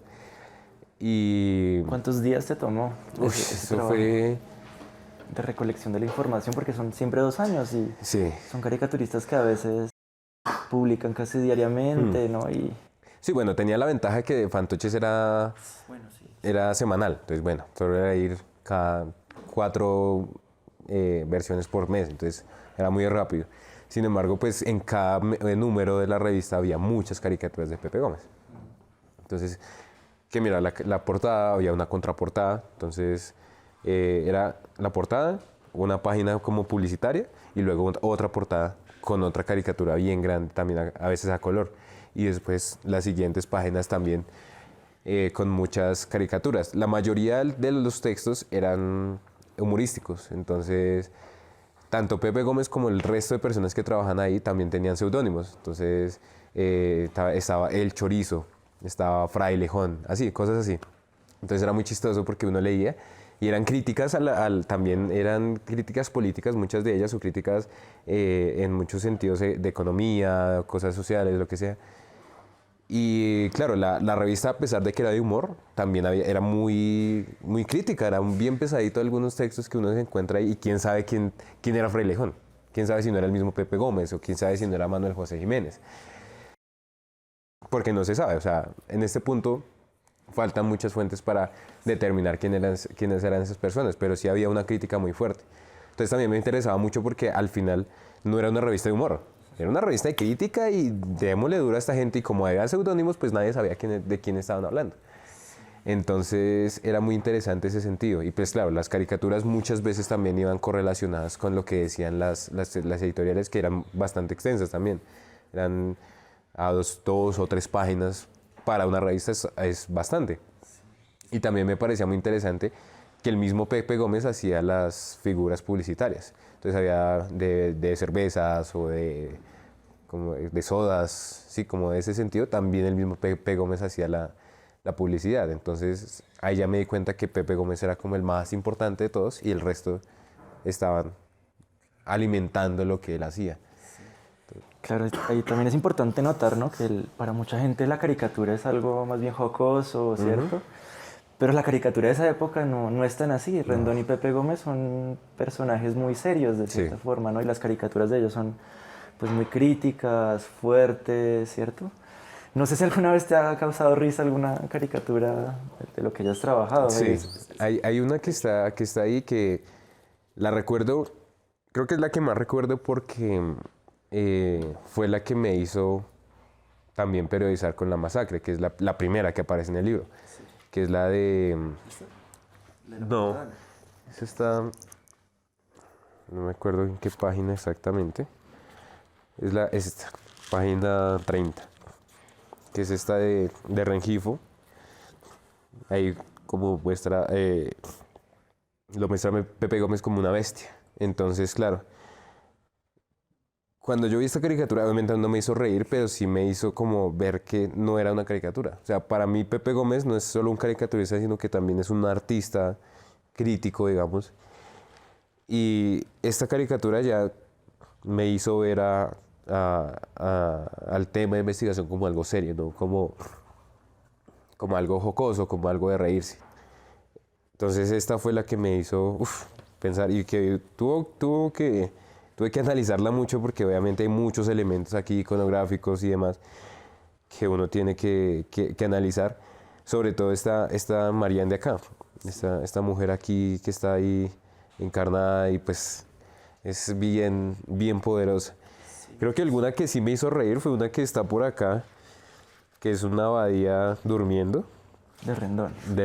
No, también de Pepe Gómez. Ambos coincidían en eso, hacerlo durmiendo. Sí. No sé por qué, o sea, creo que es... Sí, lo construían como Abadía Méndez como alguien muy apático, como Sí. estático, como un gobierno muy... Sí, es algo que lo construían los dos. Bueno, no es que no sepa por qué, sino porque coincidían ambos en hacerlo así. Es como... Es una representación de muchos también escritos, ¿no? Exacto. De la época, es algo muy Sí, general como... de la crítica liberal. Ajá. Y algunos sectores del partido. Sí, el conservador. dormido literal, pero el dormido de que no está haciendo nada, que es esta. Esta de acá. Esta creo que es una de las que más me gusta también, que esta sí es de risa, porque ¿En aquí qué página aparece... está para los que quieran Esta es la página 87. verlo después? Listo. Sí, que aparece aquí Vázquez Cobo y este es Concha, que estaban en ese momento como mirando esa candidatura conservadora, que para Pepe Gómez el poder electoral estaba encarnado en Abadía. Entonces sí era como es muy diciente, pero al mismo tiempo es muy chistoso, porque el Vázquez Cobo sobre todo es uno de los personajes ahí como un gato. La animalización. Sí, él hace mucho eso. Entonces esta caricatura sí es de las que uno dice, hay humor acá, pero también hay una crítica muy fuerte, que incluso aparece la ley heroica sobre la constitución política. Entonces era también muy diciente. Son temas muy serios, son temas Sí, que muchas veces implican muerte, ¿no? Tragedia, o sea, son caricaturas que toman temas muy serios dentro de la sociedad colombiana, muy fuertes. Cuando tú te encontraste con Pepe Gómez, ¿cómo que te vino a la cabeza? Pues de pronto ya supiste inmediatamente la relación con Laureano, con el Partido Conservador. Digamos, tu filiación, ¿a qué tendencia pues te decantas? ¿Eres más liberal o conservador? Uno pues siempre toma una posición clara. Una posición hacia uno no lo quiera, ¿no? Sí, es inconsciente. Yo creo que ese es el mal del historiador. Por más que queramos hacer algo objetivo, es imposible. Hay simpatías, ¿no? Ciertas cosas, ciertas causas. Pero yo ahí sí como, creo que lo hablamos en algún momento, como que Pepe Gómez tiene una cierta nivel ahí como en el medio, como muy tibio, como muy fajardo ahí sí. Entonces como que no se iba ni por un lado, en este momento, en este periodo por lo menos, que ya más adelante sí va a irse muy por el lado conservador, pero en este punto como que sí compartía muchas cosas con Pepe Gómez, como que entendiendo el contexto en el que se encontraba, en el que hacía sus caricaturas, uno dice, pues esta es una posición mucho más centrada, ¿sí? Entonces, claro, cuando yo comienzo a explorar que decía la misma Beatriz González, es que Pepe Gómez es hermano de Laureano Gómez, es de la misma familia. Y yo, uy, ¿cómo así? Claro, en ese punto yo me sorprendí muchísimo porque esta vaina que... O sea, te enteraste después. Sí, después. Estamos hablando de yo Pepe Gómez lo veía como un Rendón, como un personaje aparte, ¿sí? Pero cuando tiene una relación familiar tan poderosa, que ya en ese momento Laureano tenía cierta posición política. Sí, era como congresista, ¿no? Sí, ya había estado como embajador, sí, es como que tenía posiciones ahí importantes. Pues cuando él es presidente ya es muy, muy grande, ya está muy, muy grande. En este punto era como su prime, su momento importante. Y claro, Pepe Gómez también como que toma importancia en ese mismo momento, en paralelo, no de la misma manera, porque al ver Laureano y al ver Pepe Gómez como que uno, ¿en serio son hermanos? Pero también uno entiende, ¿no? Pues que son personalidades diferentes, piensan muy diferente, hacen cosas muy diferentes. Entonces yo lo vi de esa manera, como no podemos relacionar a Pepe Gómez con Laureano por cómo es Laureano, sino más allá del apellido uno no puede relacionar a las personas como es que son lo mismo, ¿sí?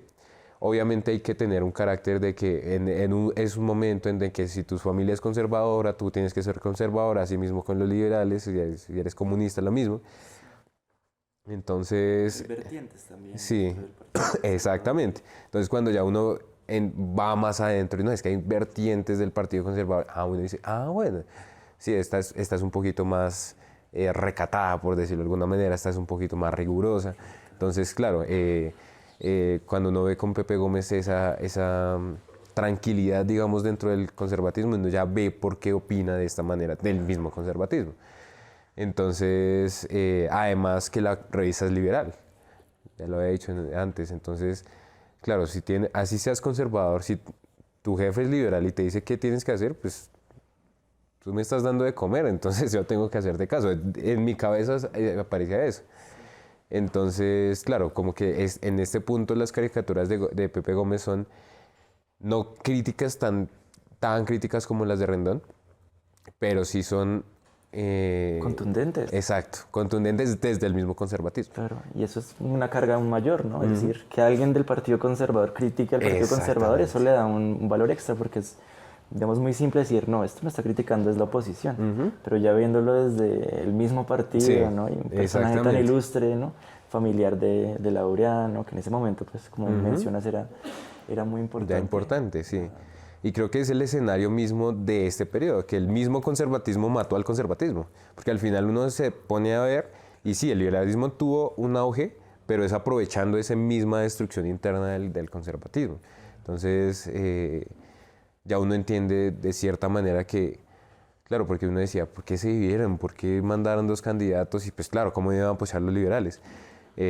Pero ya uno después viendo más adentro, pues uno comienza a entender que el mismo conservatismo estaba dividido, que tanto Pepe Gómez como Laureano posiblemente hacían parte de diferentes vertientes en este punto. Entonces, como que ya uno comprende y es más natural el por qué y no es como, esto no tiene sentido. Ahí ya tiene sentido. Claro, incluso el mismo Laureano tiene un lugar muy importante en esa caída, ¿no? De los conservadores, pues las críticas que le hizo, por ejemplo, a Marco Fidel Suárez, ¿no? en el 21, ¿cierto? Que gracias a esas críticas pues fue que renuncia. Sí. Y esas críticas posteriores a Abadía, pues ahí uno, de pronto pues ya con ese trabajo más intensivo uno se va dando cuenta de esos matices. No, creo que no está en el libro, pero sí en el primer trabajo que hice en Métodos hay una caricatura donde Pepe Gómez caricaturiza a Laureano, haciendo eso precisamente. Entonces, y creo que trae a colación a Marco Fidel Suárez y todo lo que había pasado antes, entonces de cierta manera su propio hermano dándole como, oiga, hágale, vaya y critique, vaya y diga, porque algo está mal, porque algo está sucediendo y digamos que el centro del libro es el año 29 y como que el mismo Pepe Gómez está intentando impulsar para subir gente o impulsar para hacer caer gente y olvidarla, que es una de las críticas más allá de Badía, más allá de Cortés Vargas, por ejemplo, también a Rengifo. A Rengifo en algún punto lo hace como en una caricatura lo pone, que tampoco está ahí, pero pues por la cuestión del espacio, se está viendo al espejo y se ve en el espejo así como grande, poderoso, y cuando era chiquito y débil. Entonces, claro, lo critica de esa manera, cuando usted no es nadie, usted no está haciendo nada, usted simplemente dio una orden para matar gente. Para Pepe Gómez, más allá de Cortés Vargas, que sí lo da Rendón, para Pepe Gómez el verdadero culpable de la masacre fue Rengifo. Entonces, claro, aprovecha también eso para criticarlo mucho. La caricatura juega mucho con eso, decía Fernando González, que lo que hace es parodiar un poco esa vanidad de los personajes, ¿cierto? Jugar como con ese elemento. Y eso es lo que causa risa, ¿no? Sí. Como el transformar esos elementos que pues, el personaje busca poner como impostura, ¿no? Como encontrar los pies de barro dentro de la estatua de bronce, sí. Es como la fuerza de la caricatura. Entonces aprovecho para preguntarte, ¿cuál es la potencialidad que le ves ya has mencionado algunos elementos, a la caricatura para vamos, alumbrar nuevos espacios, alumbrar nuevos vacíos historiográficos o puntos pues, que no se pueden tratar con otras fuentes? No sé de pronto qué... Sí, yo creo que, digamos que uno se va dando cuenta, en la historia de Colombia sobre todo es muy política, ¿sí? Entonces, claro, cuando queremos hacer historia política, pues vamos a los gobernantes, a los congresistas. Por ejemplo, que es una de las fuentes más importantes también en el libro, que es este libro de los leopardos. Uno hace ese tipo de historia, a partir de lo que escribieron, a partir de lo que hicieron, a partir de lo que dijeron que el discurso en el Congreso en tal día, yo no sé qué. Pero es entre ellos, ¿sí? Es un grupo de personas que está discutiendo sobre cosas que al final uno no ve el verdadero impacto que pudo tener en ese momento, no más adelante, sino en ese momento, las otras personas que estaban ahí. Las personas que estaban caminando, las personas que estaban comprando algo ahí en la séptima y entonces vieron al político diciendo algo, pero bueno, ¿y yo qué impacto tengo con eso? Creo que la caricatura va más allá, va más a esa población, no a la política grande, al Congreso, a la Casa de Nariño ni nada, sino a las personas que estaban pasando por el centro. Van dirigidas. Sí, exactamente, porque a esas personas son las que van dirigidas las caricaturas. Obviamente, si el político ve la caricatura, que lo va a ver, que lo va a comprender, pues es importante, pero creo que lo que podemos hacer con la caricatura es ver cómo entendían estas personas del común, que posiblemente no saben leer también, la política del país, el momento del país, quiénes son sus gobernantes, qué están haciendo. Porque claro, no estamos hablando de un periodo en donde tenemos Instagram, Twitter, Facebook, donde nos llega la noticia al momento que pasó. Para que llegara la noticia de la masacre a Bogotá tuvieron que pasar por lo menos 3, 4, 5 días, ¿cierto? Entonces, claro, ahí es cuando entra, bueno, ¿y qué opinaba la gente de esto? También condenaban a Cortés Vargas, que lo hicieron más adelante. También condenaban a Rengifo, también condenaban a Abadía. Y creo que la caricatura es muy representativa en ese sentido, ¿sí? De que podemos ver manifestaciones, de que podemos ver cosas de crítica, no solo de Pepe Gómez, no solo de Rendón, sino también de las mismas personas que están viendo eso, ¿sí? Además, son personas que para este punto la mayoría de la gente ni siquiera sabía leer. Entonces, claro, si tú ves a Abadía allá en el palacio y haciendo algo y ya lo reconoces su cara y luego lo ves en una caricatura haciendo algo malo con un montón de muertos al lado, dormido y haciendo nada, tú dices, listo, no entiendo lo que me están describiendo acá, pero por lo menos sé quién es esta persona, sé qué es lo que está representando. Por algo está haciendo, por algo lo están representando así, por algo malo, ¿sí? O algo bueno en algún punto, como ahí pongo alguna caricatura de Valencia donde lo ponen como un caballero con un caballo así gigante y las personas allá viéndolo, claro. Entonces si ves eso, pues vas a decir, Valencia es muy bueno y voy a votar por el Valencia o voy a votar por Olaya en algún punto.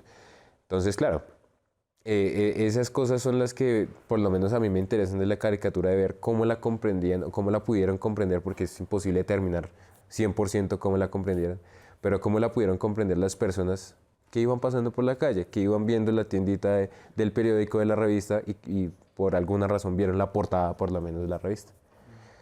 Ya tienes como un desarrollo más fuerte como en familiaridad con la caricatura, con el periodo, y pues eso es un proceso, un largo trabajo, ¿no? Ya llevas bastante tiempo Sí. trabajando en la caricatura, trabajando en el periodo. ¿Cómo se dio esa transición también de un trabajo final, ¿no?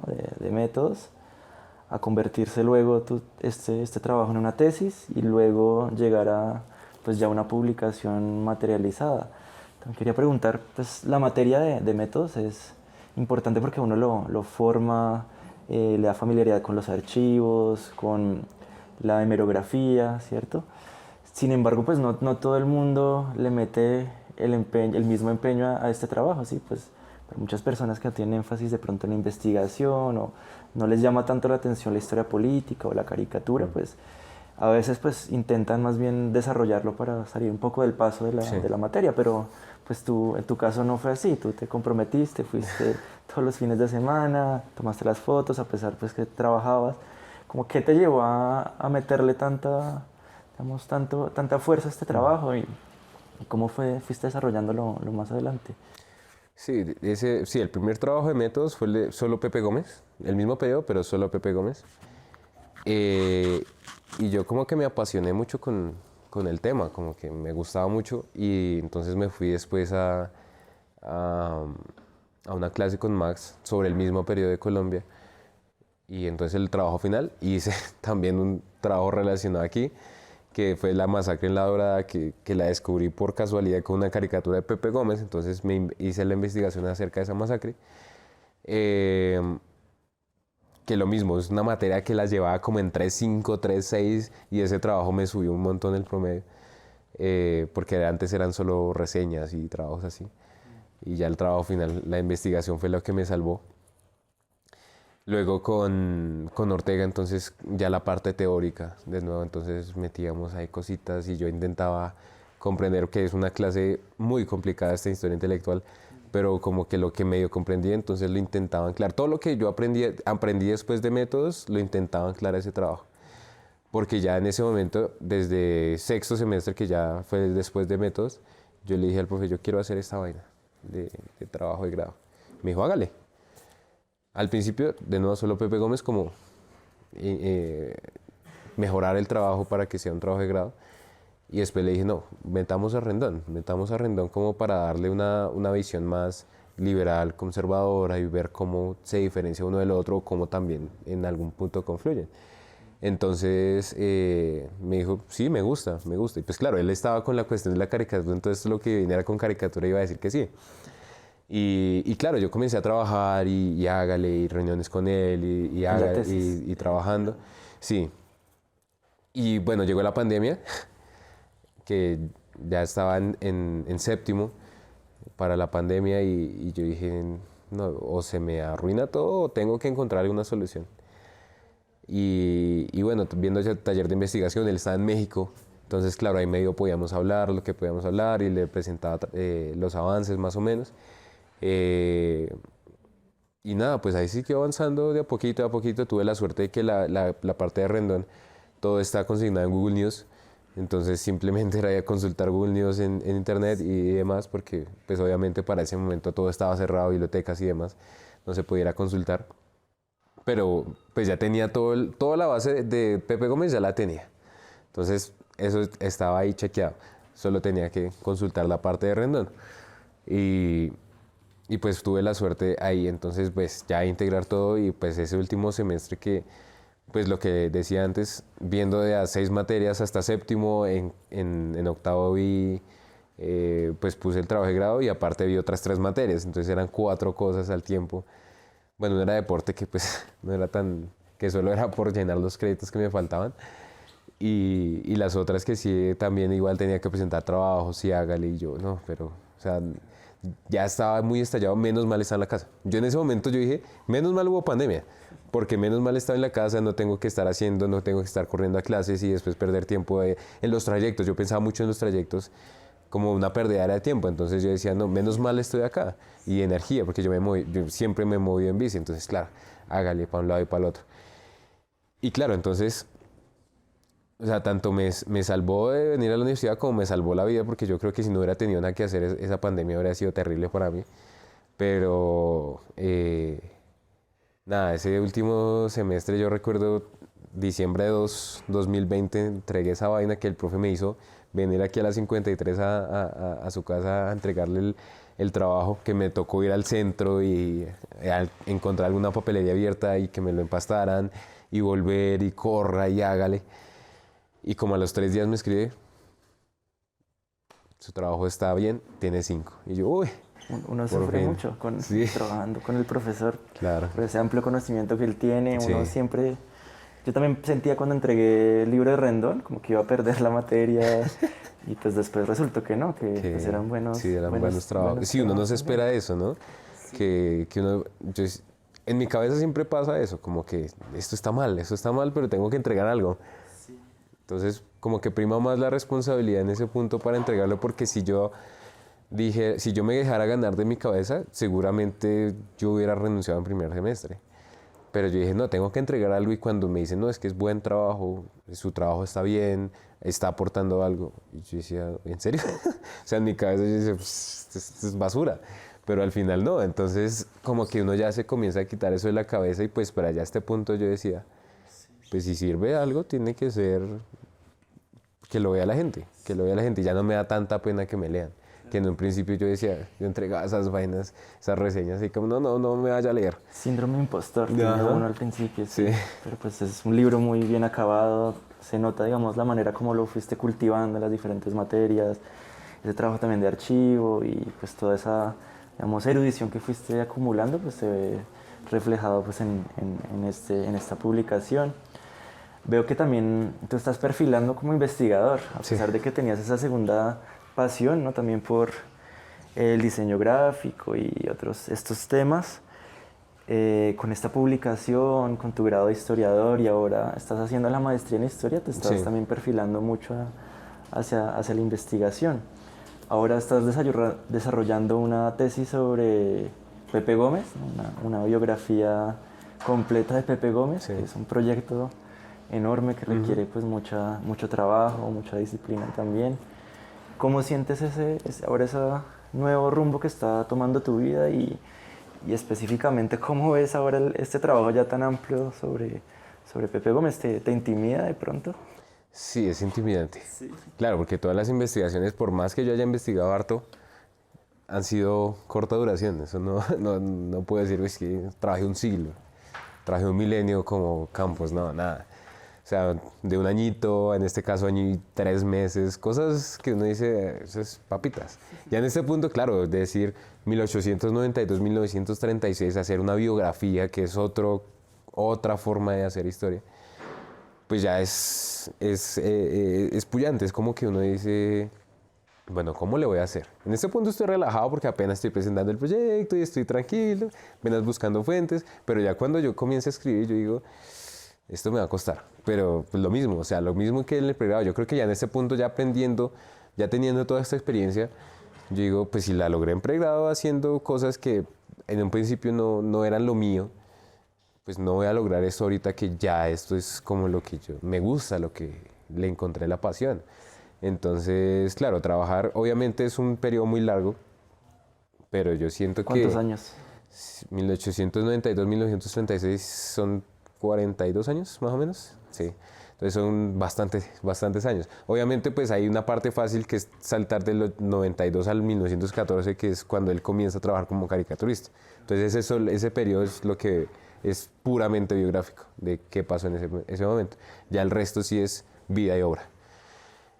Entonces estoy trabajando en eso, como sacando tiempo, porque pues por cuestiones laborales y demás no he tenido mucho tiempo para hacer archivo y demás, pero sí, yo creo que igual que la intención con este libro, aportar algo y darle una cabida a un personaje tan importante como Pepe Gómez, que de cierta manera ha sido como echado al lado. No es que se haya borrado, porque sí se habla de Pepe Gómez, pero como que está ahí por el ladito, y como que quiere salir.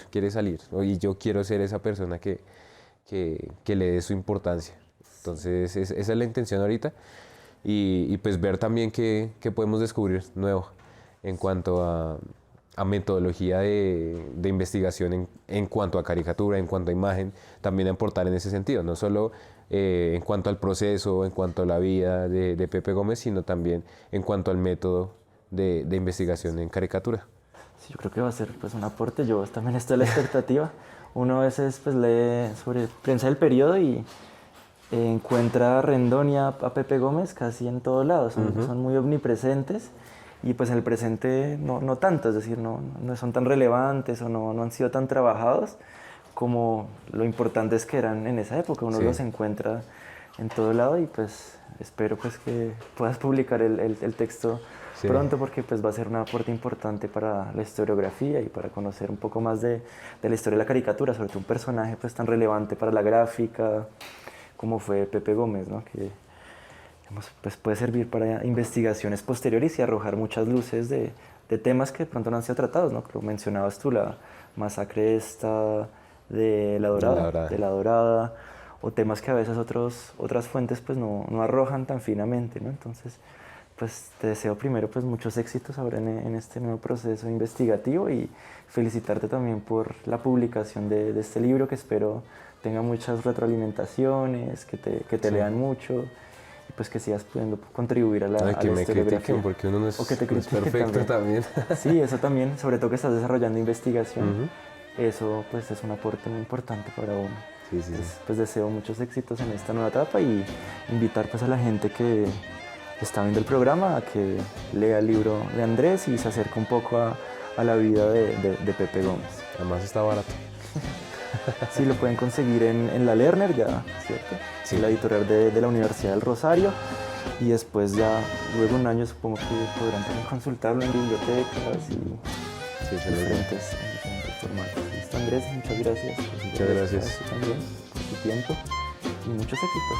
Muchas gracias y a todos en Autores.